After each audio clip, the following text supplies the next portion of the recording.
I think I owe you all an apology.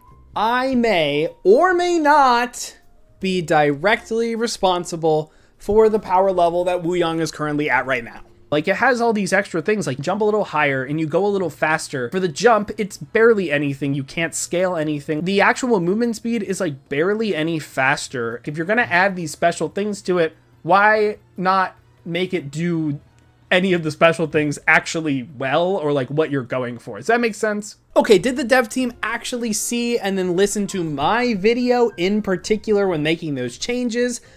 I can't say for certain that they didn't, but let's be real here. Regardless of what actually happened, the buffs in that Season 18 patch weren't necessarily the most alarm-inducing at the time. They seemed a lot more like quality of life changes, but as we've come to see, Wuyang is by far the best support on ladder right now and is in contention for the best character in the entire game. And of course, as always, I'm going to talk about why I think that is. Except this time it's going to be a little different because I don't actually know if I think Wuyang is a problem, and there's a part of me that feels like he might not actually be the best support in the game right now. So instead of reading out why I think this character is broken like Hazard or Freya in the past, I'm instead going to point out what I think makes Wuyang strong, and then assess if that's a problem or if some of those aspects are even unique to him. Is Wuyang fever actually justified? Are these crazy 57%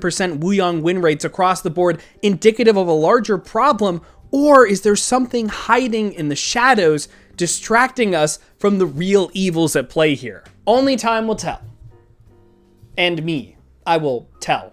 That's like why I'm here doing this. That's why you clicked on, I think, I don't really know. The best place to start here has to be the primary fire, because with every hard to master high skill ability, its true colors aren't gonna show until a little bit of time has passed. And God, this thing does so much damage. It is insane. Seriously, each ball doing 100 burst damage from really any range that's controllable by him really sets this up for one of, if not the best primaries in the entire game, or at the very least in the support cast. Being able to weave these things around corners gives Wuyang crazy advantage against backliners and flankers pre-fight because he doesn't have to put himself into any danger to contest them. Sure, the fire rate is relatively low and it's kind of hard to hit these things the further away that you are, but the versatility of this ability is crazy combined with the burst damage that it does. But don't forget that you can also cancel these things early, which increases the fire rate,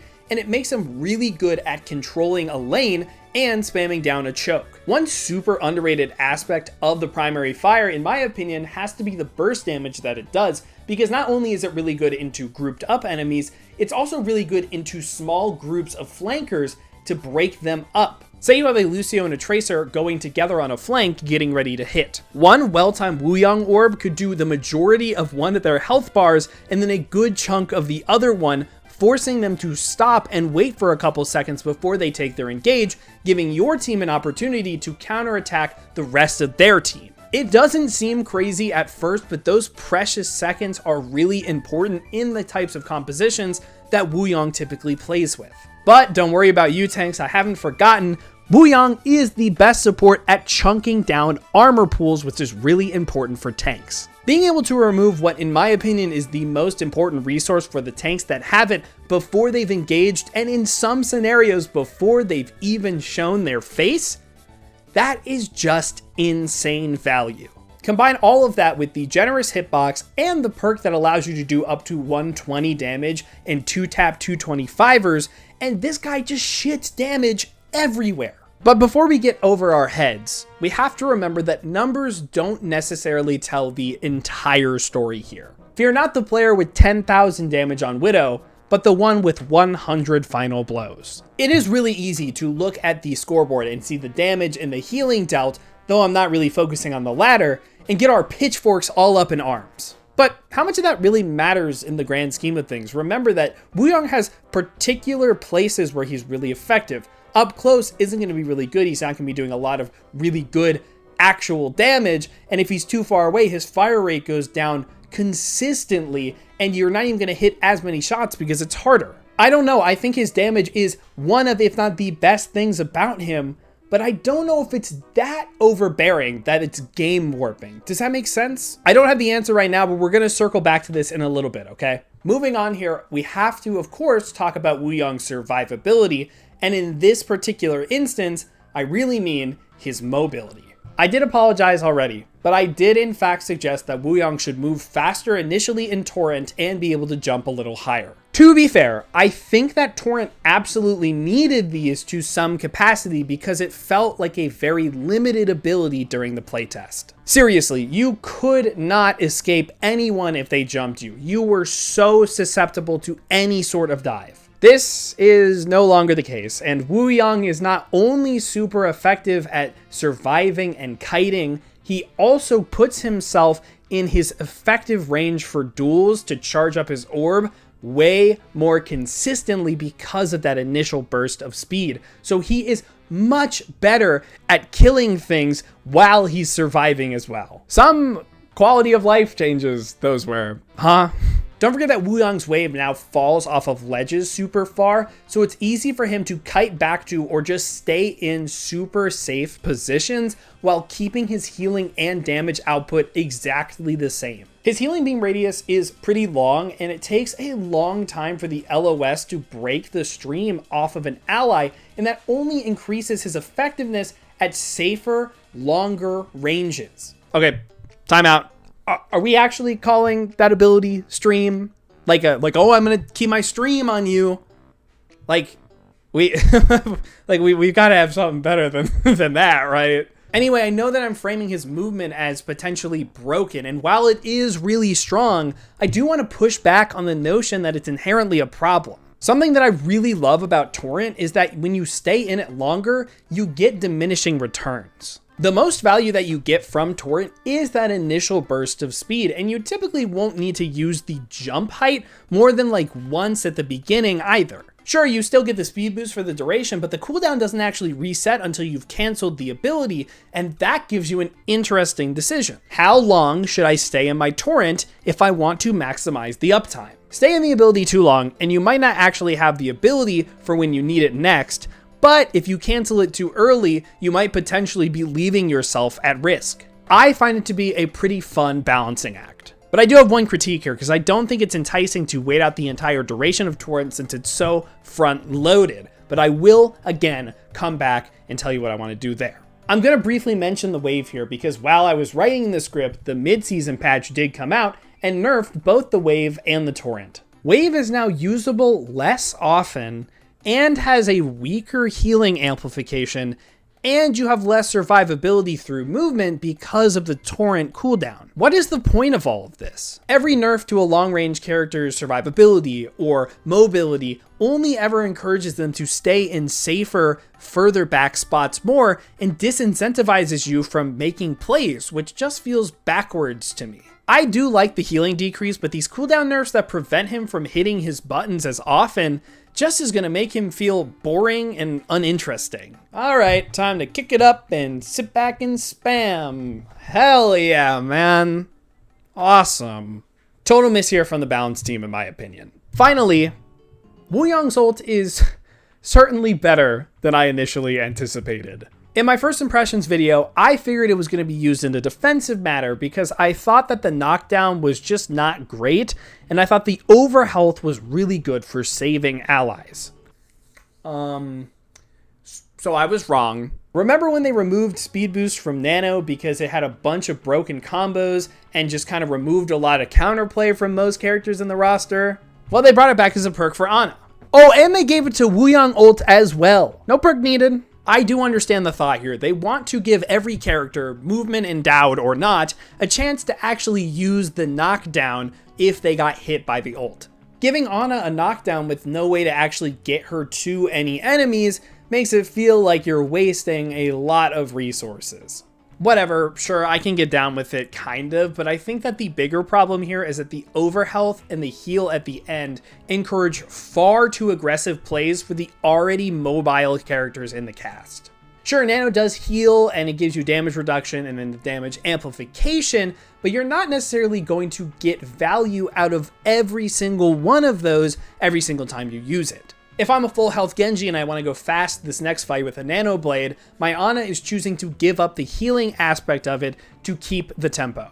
Wuyang ult, on the other hand, gives overhealth, which will provide value no matter what. Hitting an ally at full health gives them a large buffer to run it down and then lose all that overhealth, then maybe even a little bit of extra health, and then if they haven't wiped the enemy team, they will have full resources for the rest of the fight. Hitting a target at low HP brings their effective HP at the time well above their max for most characters in the roster and gives them a window to get healed up so that they'll have full resources when the ult is finished. All while still having that threat of the knockdown, so you have to respect it no matter what. When you allow a Tracer to use all of her cooldowns to deliver an AoE explosion to anyone that she chooses, it can be really frustrating to deal with. One last thing here, this ult builds up so incredibly fast because Wuyang's numbers are so juiced in both damage and healing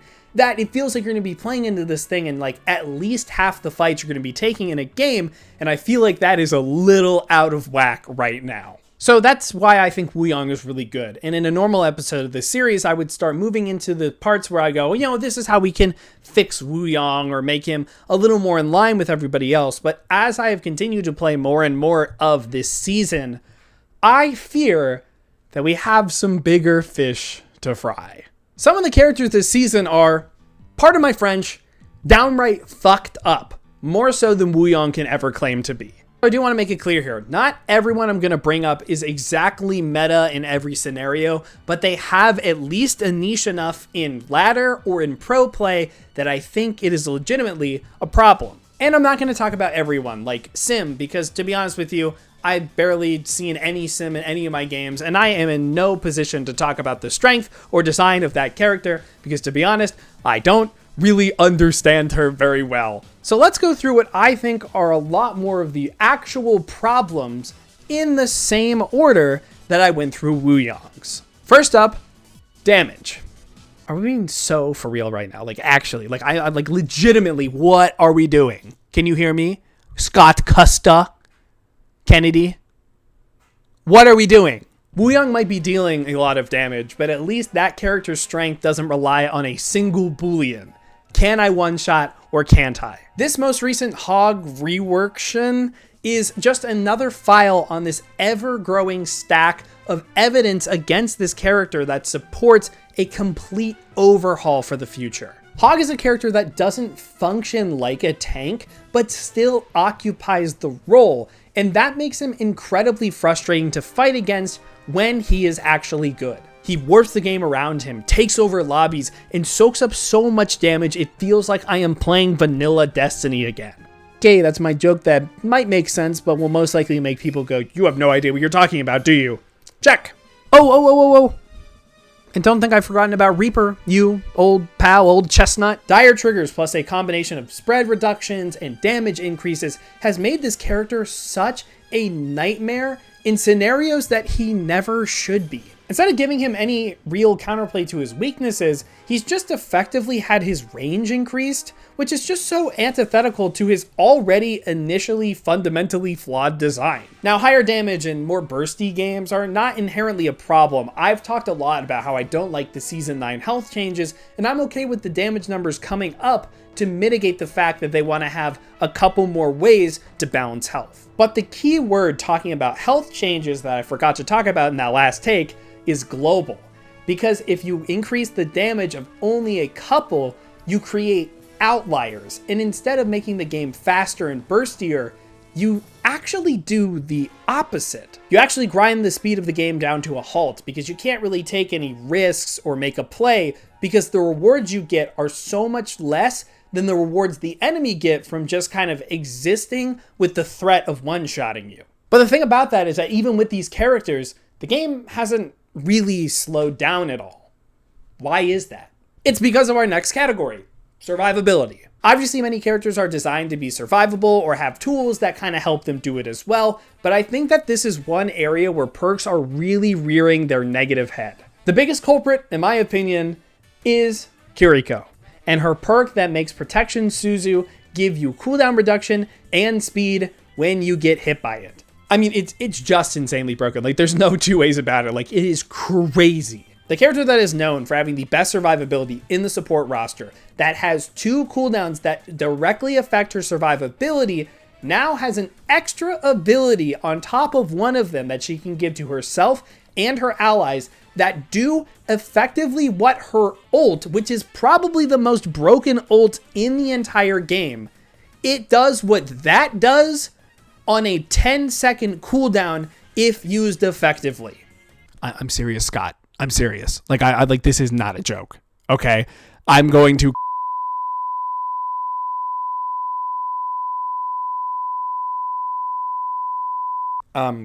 sorry. I'm sorry. I guess I got a little carried away there. Believe it or not, I actually don't really have that much against Kiri's design. I think it's pretty manageable nowadays, but I just cannot believe how good that this perk is at the moment, and it kind of destroys all the work that they've done over the past couple years to rein this character in. In my opinion, Kiri is, by far, no contest, the best support in the game. Let's also not forget the laundry list of characters that benefit from perks that minimize a lot of the risk without introducing a lot more skill on top of it. Ball, who is already super survivable, now has Pack Rat on top of the new parry perk, which lets him just keep taking engages over and over, and it allows him to stay in those engages for longer, thus doing more damage. I know they just nerfed his ammo, but it really wasn't his damage capacity that was the problem. It's his survivability, which enables him to continue to do more damage, that I think is really the issue. Venture is by no means the best character in the game right now, but I think Covered in Dirt allows them to cheat their way into the backline and kind of dump all their abilities to look for an assassination. I also think that the miner perk that they have for their ult is like maybe the best miner in the entire game. I've been saying this for months now. It is crazy. Okay, actually I lied. I really think that the best miner in the game is actually Reaper's TP perk, because it cuts down 25% of his Shadow Step cast time, but it makes him invulnerable faster so that he can get out of situations, and it removes a lot of the risk of this character. You would typically have to use your Wraith form to get out and survive mid-fight, but now you have a complete eject button, and since your range of your damage is so far, you can kind of just sit on top or further back than you typically would have and still get a whole bunch of damage. This guy can basically play the game like he is a dive tank, just kind of poking at the people below him. It's crazy. I hate this character, man. Listen, I could go on and on and on here, but I do want to make it clear, I'm not that negative on perks as a whole, but most of my issues with them come down to these super easy, free value survivability buttons. And not to go out with a whimper in this section while I'm like actively complaining about a bunch of stuff, but I don't think there are that many ults that are egregiously worse than Wuyang's. You know, obviously there are some broken ones like Kiriko, but nothing that really stands out in my mind. They are supposed to be powerful abilities and they get changed less often, and while I do think there are some that are stronger than Wuyang's, I don't necessarily think any of them are a problem on their own. Although I do hate Roadhog ult. I don't even think it's that good, but it's just like so annoying. It is so dumb. But okay, I'm done. No more complaining, okay? The complaining part of the video is finally over. So basically, what is my point here? Why am I whatabouting the rest of the roster and just trying to say like, hey, maybe this other guy isn't so bad? To be honest with you, it's really a matter of focus. We are just coming off of a balance patch that I think is one of the worst that I've seen from this team in Overwatch 2. Wuyang, who we identified earlier as having a lot of problems, got changes that only introduced more and didn't really solve anything that important. Instead of looking at the perks that caused these historically problem characters to become meta again, there was a bit of a double down, nerfing a lot of the fun and interesting heroes that we've been playing in favor of buffing the most frustrating ones, and many of the most frustrating aspects of those as well. And on top of all that, the most recent perk refresh happened only 6 months after the system was introduced in its entirety.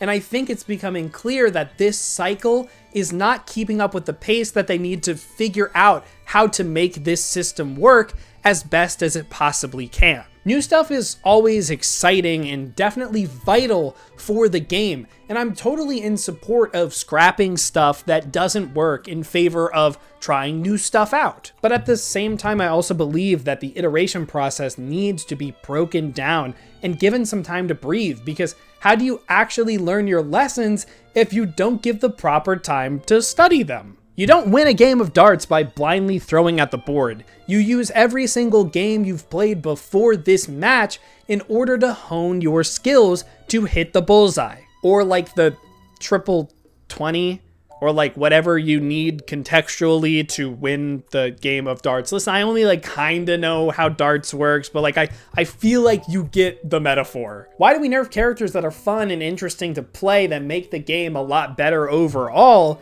instead of taking the lessons we've learned from them and applying it to the characters that are causing problems? They have hit the bullseye before, those characters prove it, now they just have to work on their consistency. And here I need to take my own advice about focus and apply it to this video. Wuyang. Yeah, remember him? Like all the way like 20 minutes ago? In my opinion, Wuyang might not be the problem at the moment, but we can still take a critical look at him, especially because I think he's the easiest of all of these to put in a better spot. So it's finally time to look critically at Wuyang's kit and balance and see what we can do here to make it a little better. For the final time, let's start with damage. Easy solutions here are to bring it down by like 10 to 15, add more of a delay between shots, or make the orbs themselves a little smaller and harder to hit. But, as always, I like to try and get a little more creative with these videos. If you make charged orbs travel faster, it's harder to weave them around quarters, and it makes them harder to control,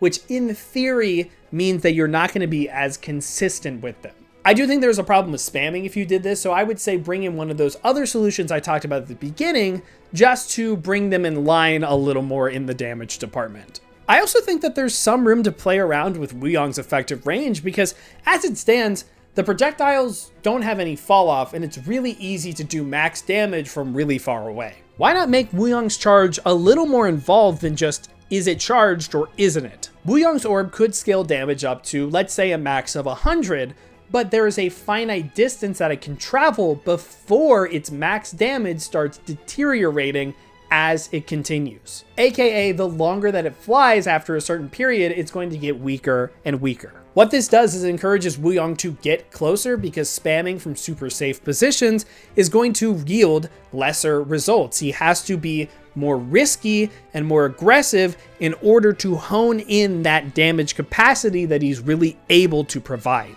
Plus, since you're going to be more aggressive, you might have to fight for that space to get your max damage, which might cause you to stay in Torrent longer. That's the incentive to stay in Torrent, so that you can keep in that proper sweet spot range to do the most damage. To add a little bit more skill and decision making with this, why not make it so that when you let go of the orb, it will stay at whatever damage it was currently at? What this allows you to do is make a decision on the fly.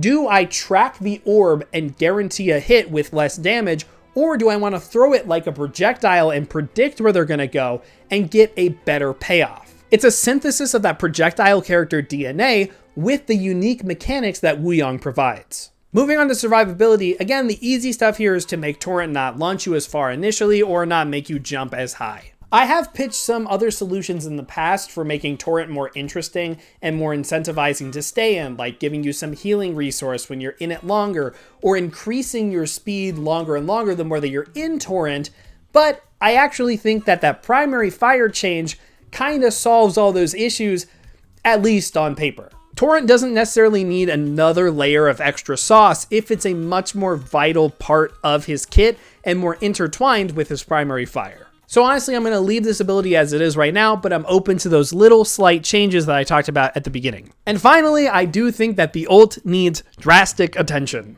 Now, I do think it's low-hanging fruit, but I do think that the speed boost needs to be decreased at least by a little bit. What I really want to tackle here is the overhealth problem, because I do think it is a cool idea, but I do want to limit it at least a little. So in order to make the application of it a little more complicated decision-making wise, let's split up the overhealth boost in half and make half of that a heal. This way you can still allow characters to go aggressive and you can definitely save an ally, but it makes going purely on the offensive a lot weaker. Nano already fills the slot of the primarily offensive allied ult, and I think that moving Wuyang into the more defensive position will separate the two a little bit more. Obviously, it's still strong enough to use as an aggressive ult, but it's not as overbearing as it once was in combination with that slight speed nerf.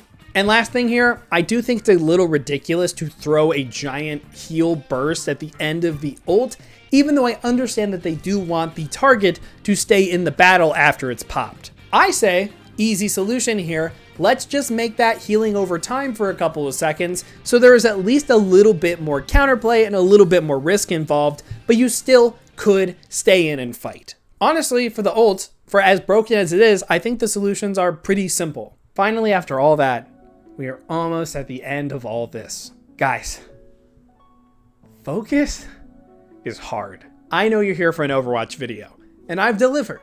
If that's all you've wanted from me, the door is right here. You're free to go. Class dismissed. For the rest of you, indulge me here for a little bit if you wouldn't mind. I decided to have a different, more rigid structure to this video script because just as I was talking about earlier with the importance of focus, I have kind of lost focus in my real life. A couple weeks ago, I played through Silksong immediately right when it came out. It's awesome, by the way. But for the past 2 weeks, I haven't done anything since I beat it. No, seriously, like I didn't work on any scripts. I couldn't get myself to play any other games. I didn't even watch any other movies, read anything, enrich my life in any capacity. I was sitting in my bed on my phone, watching my country fall deeper and deeper into a crazy psychosis that feels more and more impossible to break out of as every fleeting day passes me by. I cannot do this anymore. Being aware of the world around you is important. I am not going to completely go off the face of the earth and get off the internet, but just like the Overwatch dev team, I need to improve my focus a little bit more. So every day after I come home from work, starting now, my phone is going to go in its little perch by the door, and it is not moving until I leave the very next day. No exceptions. Other than me filming this video with my phone camera. I was not going to make this video. I was going to rework an old script or an unfinished one and just kind of get it out to make it feel like I had done something. But instead, I decided to use this project as a way to get myself back in the swing of making something from the ground up and something that I'm proud of. And I've also used all of you as my guinea pigs for it. I cannot tell a lie. This video started out as a way to get me out of a creative rut. It was not designed to be for you. It was designed to be for me. You are the rung on the ladder of success that does not end, and I stepped on you and didn't give you any thought. Thank you to my unwillful elevators, and hopefully you will hear from me again soon. Once I finish Silent Hill F, and Hades 2, and Ghost of Yote, and Pokemon, and Keeper, and Dispatch, and Mina the Hollower, and Hyrule Warriors Age of Imprisonment. Alright, sorry for getting so introspective on that one. I've tried to do that in the past. It was a little shoehorned in my blocking video. I feel like it was a little more natural here. Maybe I'll continue doing that, maybe I won't. But this was a really important project to me, even though it is just another in a series that I already do. I just needed to do something. I got my green screen out and I stood up and I used my phone and I was doing a lot of other stuff that I typically wouldn't do for most videos. It has felt really good. I'm excited to get editing this one and trying to get it done before Silent Hill comes out so I don't have to worry about it. But I'm really not that concerned now that I'm not going to be sitting on my phone all day. So anyways, please like, subscribe, comment, do all of that YouTube stuff. Please, if you want to support me, that is the best way that you can. You can stop by my Twitch streams if you want to put your input in on some of these videos. On Twitch is where I will be going through video ideas and kind of saying what I generally think about them and getting feedback from you guys. This one was a little off the cuff, so I didn't do it on there, but I did do one for my next big project, which will be about Overwatch cinematics and what they can learn from them for a Netflix TV show if that ever actually happens.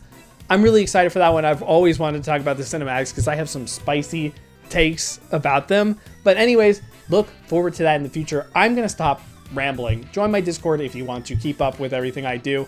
And I will be doing some sort of contest / giveaway about the Game of the Year award predictions coming up very soon. Sometime in October is when I will open that up. So join my Discord down below if you want to see that stuff. Okay, I'm done. I am going to start the editing process. I don't have a lot of time left. I have to go see one battle after another this weekend, and Silent Hill comes out, and I'm watching Boogie Nights tomorrow. So anyways, it doesn't matter. Just goodbye. Thank you. I do appreciate your patience.